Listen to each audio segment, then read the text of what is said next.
right, here is video review for Planet X Apollo. Pluto. Apollo is somebody else. Finally got him in. He's here. They really should just call him like Spiky Boy of Bleedy, Spiky Stabbiness, because boy howdy, he's spiky boy. Getting these on is a pain. Because the one, you have to push him in a way that doesn't make sense when you're first doing it. It doesn't seem like you're pushing them on the right angle because they go straight in even though they're an angled piece. Also, they're very pointy. And some of them like to fall off. And trust me, one of these falls off and you don't realize it, and then you step on it, it's no fun. But anyway, there he is in his vehicle mode. Fall of Cybertron, War for Cybertron, Megatron. And I do like his hover tank. I don't know that he needs the sword. I guess it's nice that they gave him a way to store it in vehicle mode. But I think even just this is a pretty threatening little floaty tank. Although sometimes, it all depends. Sometimes I look at that and I'm like, that's too much. Like, he's already super spiky everywhere. The sword's just too much. And then I take it out and I'm like, yeah, but maybe go back in. I don't know. But yeah, spiky tank of doom. Here he is in vehicle mode with his counterpart, Optimus Prime. And the other day, I put his gun back on him. I'd had it off because I like his base truck mode. And then the other day, it hit me like, because I do like, there's something appealing to me. There's something I've always liked about him with his gun on top. One, now they're both kind of just moving vehicles with giant-ass guns on top of them. Sorry for the language there, but it's true. Like, look at them. How else would you describe that? Flying around and shooting each other. But this vehicle mode, particularly with the gun on top, because I finally remembered, it reminds me of in the very first issue here of Transformers #1 in a 4-issue limited series that ran for 80 issues from Marvel. Way back in the day, 75 cents. Can't you imagine picking up comics for 75 cents each now?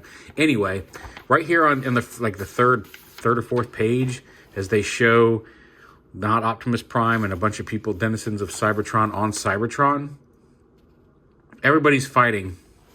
And then Optimus Prime enters the battle and turns into this little wheeled thing with his gun on top. And I like, well, obviously it's not exactly the same, but I feel like that has the same kind of energy of like a big squarish block with his gun on top. So yeah, now ever since I remembered that, he rolls around with his gun all the time now because nostalgia. But anyway, that's not what we're here to talk about. We're here to talk about his evil counterpart, Spiky McLarderson. I made that name up. Anyway, here he is. He's a hover tank. We took his sword off, so he's a little less spiky now. But, you know, there you go. So you can take this, pull this out, and pop this cannon off the top. Oh, now you're going to be stubborn? You should just pop right off. It's just on a freaking peg here. Come on. See, there's one of those spikes. There it goes. Okay, this should not be this difficult here. There we go. Pop that off. So here's a spike. And like I said, they go on this angled part of his back, and you feel like you got to push it in like that, but you actually have to push it kind of forward and like straight in from an angle that doesn't feel like it's straight in. That doesn't really make any sense, but there you go. This rotates, and I'm not entirely sure why. But anyway.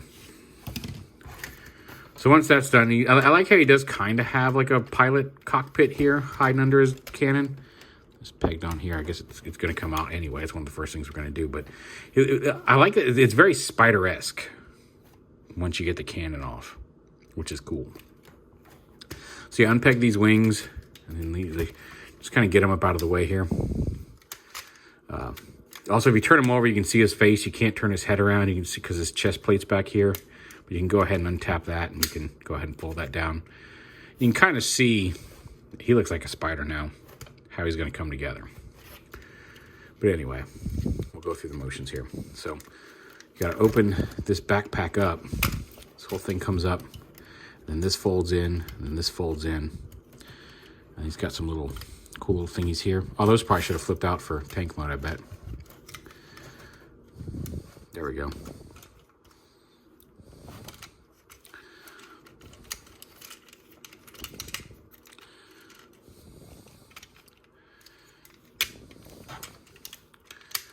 You go, peg all that back together.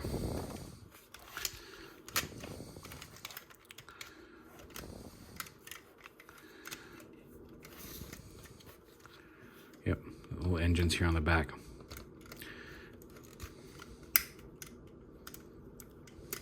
Just like that, I guess. I don't know. Pretend I had it like that to begin with. Anyway, fold all this stuff up and in. The spike fell off.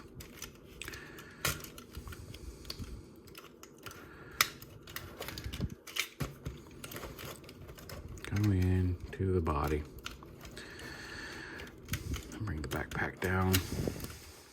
No, come on. Go in, backpack. Go back on his body. And once those are unlocked, you can bring his legs around. These are his thighs. Rotate his little spiky bits up and around. Put his spiky back.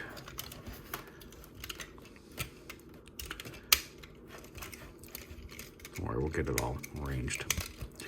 Here, take this spike. Oh, it's always worse when they're in the middle because you're kind of surrounded by spikes on either side.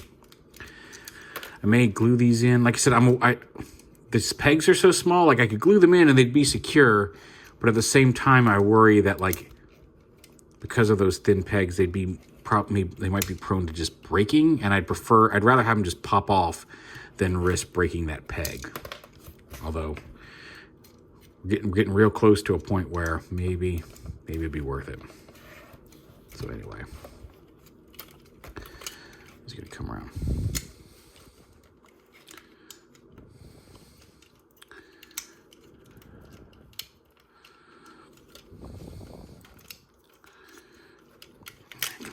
Well, okay, well, now see, those just pop right off.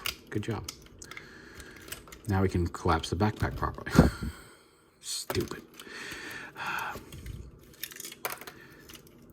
Yeah, so I like a lot of their stuff. I think there's some good things coming out of Planet X. Prime is good. The Sunstorm or their Seeker mold is really great. And even their Ultra Magnus mold, which again, I realize is, really playing off the strength of their Optimus mold. But I'm starting to see some of the complaints that I've seen. I mean, I saw a lot of things that there's a floppy mess. I wanted to not believe it to a degree, only because, not believe it, but I was hoping that the re-release may have fixed some of those issues, and it is turning out to really not be the case. It's very floppy. Anyway. The feet are in here. The feet actually lock onto there. And the kneecap comes up and latches around. Like, at the very least, I would have liked it if they had fixed these ratchets here in the knee. I can see exactly where people were complaining about some of this stuff because I can feel it. Like, just some of these ratchets just aren't as strong and up to snuff as some of the other pieces were on other figures. But whatever. Some of them are actually pretty decent. Some of them are not. That folds down. Bring that down. Tab his backpack into place if we can get it down. Those pods actually come out for robot mode. They weren't out when I bought them. And, or when I opened them, I guess, is what I meant to say. These should collapse. Well, there's a lot of different ways you can arrange these things. There we go. These will peg into the backpack to hold it in place. But you got to get them, rotated around. There's a lot of different orientations for these tabs. I think I'm more distracted by talking than I am paying attention to the figure at this point. I apologize for that. You should be locking in a little better than that, dude.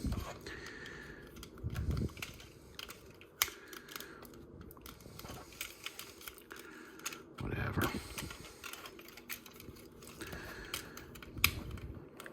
Come on.